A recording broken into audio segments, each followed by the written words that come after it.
अस्सलाम वालेकुम शेख। वालेकुम वबरकातुहू। शेख कोई अगर जेवर लेने जाए और ऑर्डर दे के आधा पैसा दे के चला आए तो ये हराम होगा?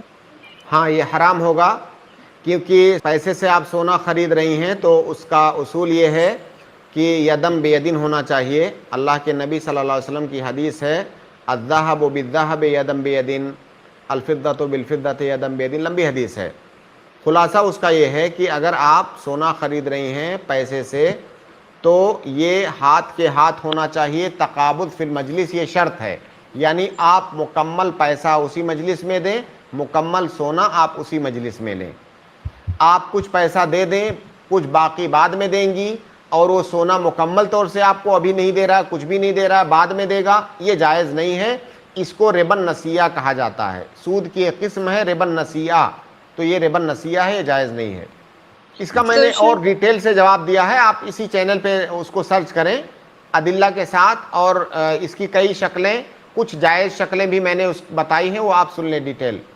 तो शेख अभी जैसे क्या कर सकते हैं? सुनार तो देता नहीं है सोना सुनार, बिना पैसे, हाँ मतलब मैंने बनाते इसका ही। जवाब दिया है। मैं एक दो चीज़ें रिपीट कर देता हूँ, लेकिन आप फिर भी वो वीडियो तलाश करके सुन लीजिएगा। आई प्लस आप टीवी जी सुनार, सुनी हूँ, आई इसीलिए हाँ आपसे पूछ रही थी जी।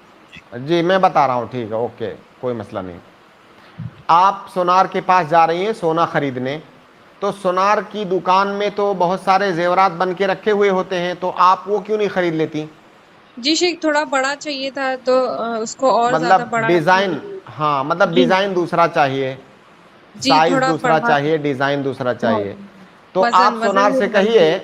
ठीक, ठीक है, ठीक है, आप सोनार से कहिए कि मैं आपको ऑर्डर कर रही हूँ, मैं अभी ख़रीद नहीं रही हूँ, मेरा ऑर्डर है, मैं आपसे ख़रीदूंगी, मेरा वादा है, मैं एक हफ्ते बाद आके आपसे इस साइज़ का, इस डिज़ाइन का आप बना करके रखिए, मैं एक हफ्ते बाद आऊंगी पैसा लेकर के और ख़रीद के ले जाऊंगी। अभी मैं सिर्फ ऑर्डर दे रही हूँ, ख़रीदूंगी एक हफ्ते के बाद, ये मेरा आपसे वादा है।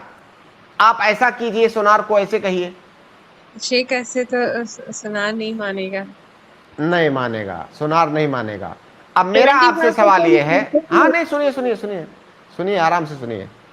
सोनार नहीं मानेगा, आप बताइए वो सोनार आपकी बात क्यों नहीं मानेगा, आप पर क्यों विश्वास नहीं कर रहा है वो?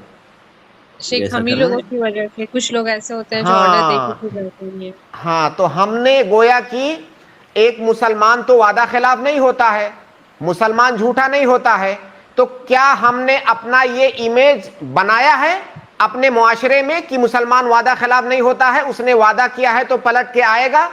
हमने ये इमेज नहीं बनाया है। तो गलती हम कर रहे हैं, फिर उसके बाद हमें उस गलती को जस्टिफाई करना है या शरीयत से उसका हल ढूंढना है।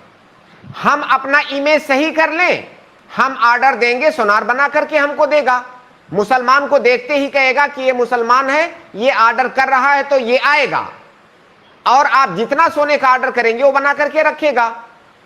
तो पहले हम अपना इमेज सही कर लें, हमने खुद खराब किया हुआ है, तो अब उसका हल कहां है हमारे पास?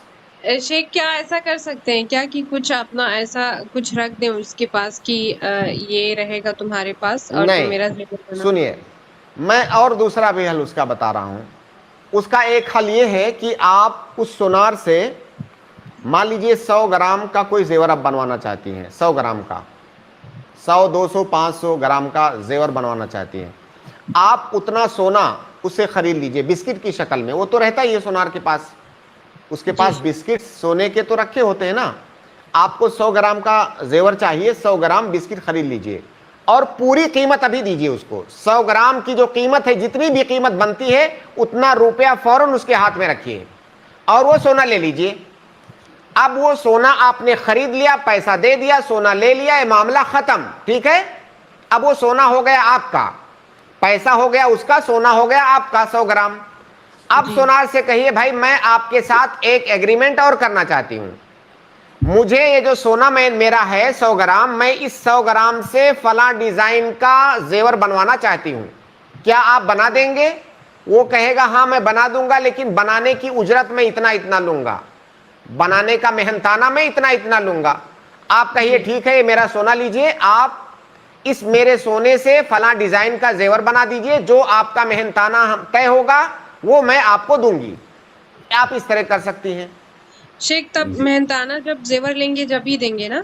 वो आप पहले भी दे सकती हैं, बाद में, उसका कोई, क्योंकि अब ये बै नहीं है, अब ये इजारा हो गया। पहले वाला खरीदो फरोख्त था, ये खरीदो फरोख्त नहीं है। अभी तो मजदूर रख रही है ना, वो तो आपका मजदूर हो गया। सोना आपका है, मजदूर रख करके आप जेवर बनवा रही हैं, तो ये खरीदारी नहीं कर रही हैं आप, खरीद तो पहले चुकी हैं आप। मैं इसीलिए मैंने पहले बताया ना कि पहले वाला मामला खत्म हो गया। अब आपको एक मजदूर चाहिए जो आपके उस सोने से जेवर बना दे, तो ये मजदूरी कर रहा है वो आदमी आपकी। तो शेख कभी कभी तो जेवर एकदम एग्जैक्ट उतने पे नहीं बनता है, कभी ज्यादा बन जाता है, ज्यादा का बन सकता है, कभी कम का भी बन सकता है।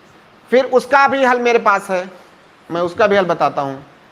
उसका हल मेरे पास ये है, सूद के बारे में अल्लाह के नबी सल्लल्लाहु अलैहि वसल्लम ने कहा सूद के बारे में कि सूद के बहुत सारे दरवाजे हैं, 70 दरवाजे या 73 दरवाजे हैं सूद के, यानी उसके इतने कैटेगरीज हैं।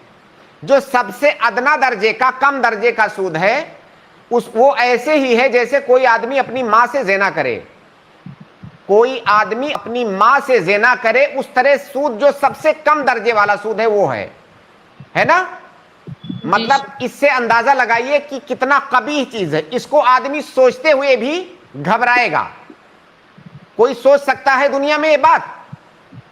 नहीं। अब अगर आपकी समझ में ये बात आ गई है कि सूद कितनी खतरनाक चीज है, तो अब उसका हल ये है कि मैं सोने का जेवर नहीं पहनूंगी। क्या ऐसा कर सकती हैं आप?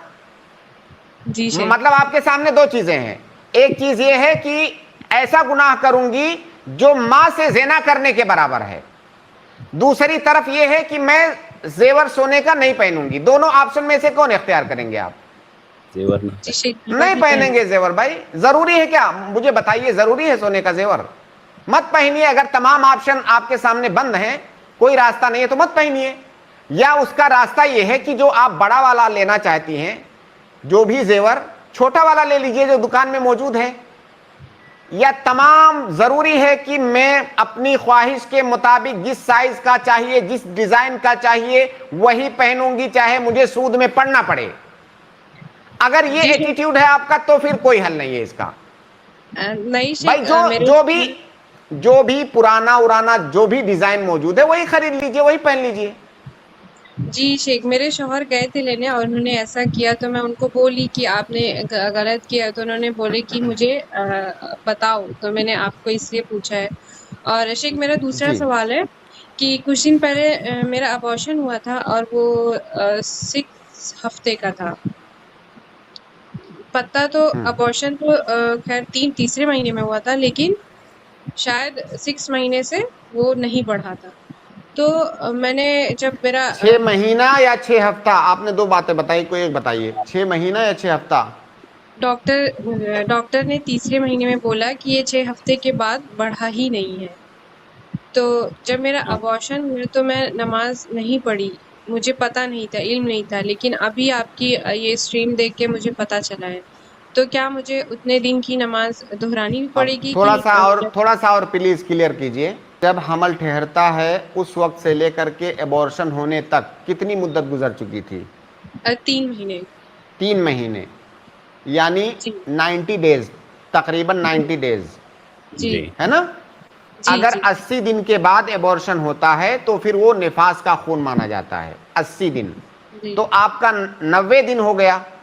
इसका मतलब उसके बाद जो खून आएगा वो निफास का खून माना जाएगा और उसमें आप नमाज नहीं पढ़ेंगी। ठीक है। जज़ाकल्लाह। बारकल्लाह।